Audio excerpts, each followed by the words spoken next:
Witam Państwa serdecznie.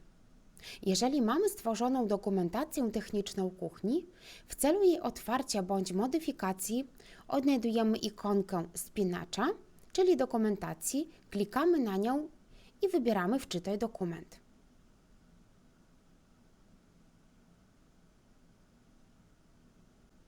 Po jej otwarciu dla przypomnienia przejrzymy strony, np. kład A, kład B, na których mamy zwymiarowane szafki kuchenne.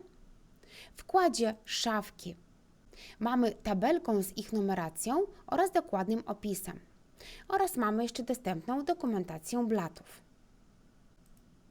Jeżeli zajdzie potrzeba np. zmiany stylu kuchni na styl klasyczny lub inny, w zależności od preferencji inwestora, nie musimy tworzyć nowego projektu i nowej dokumentacji technicznej. Możemy to zrobić w bardzo prosty i szybki sposób.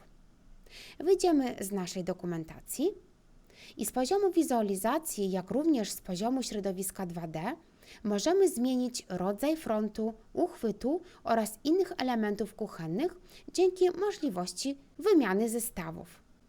W tym celu zostajemy w zakładce Materiały, przechodzimy do zakładki Producenta i wybieramy uniwersalną bazę mebli kuchennych. Jak widzimy, został wybrany zestaw Arezzo, więc klikamy na przycisk Wymiana zestawów. Program przekieruje nas do okna Zmiana kolorystyki. Wybieramy front, który akurat będziemy w tym momencie potrzebować. Na przykład będzie to lawenda. Wybierzemy również uchwyt. My akurat wybierzemy Retro 21, który będzie na środku frontów. Możemy oczywiście zmienić kolorystykę blatów, listew oraz innych elementów. Jeżeli wszystko mamy już gotowo, kończymy przyciskiem Zakończ. Aktualnie ładuje nam się nowa baza i za chwilę zobaczymy, jak będzie wyglądać kuchnia po zmianach.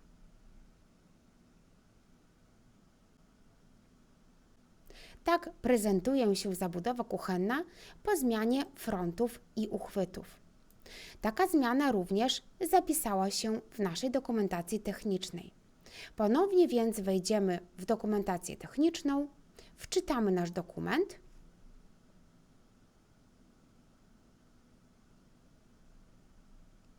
i zobaczymy, co się zmieniło.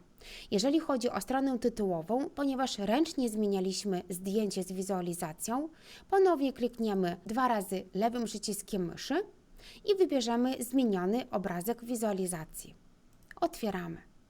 Następnie przejdziemy do kładu A i jak widzimy, szafki się zmieniły, zmienił się front oraz uchwyty. Tak samo w kładzie B, czyli te zmiany, o których rozmawialiśmy, pojawiły się również w dokumentacji.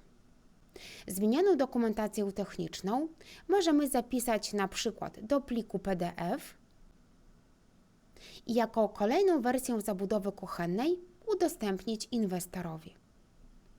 Dziękuję Państwu za uwagę.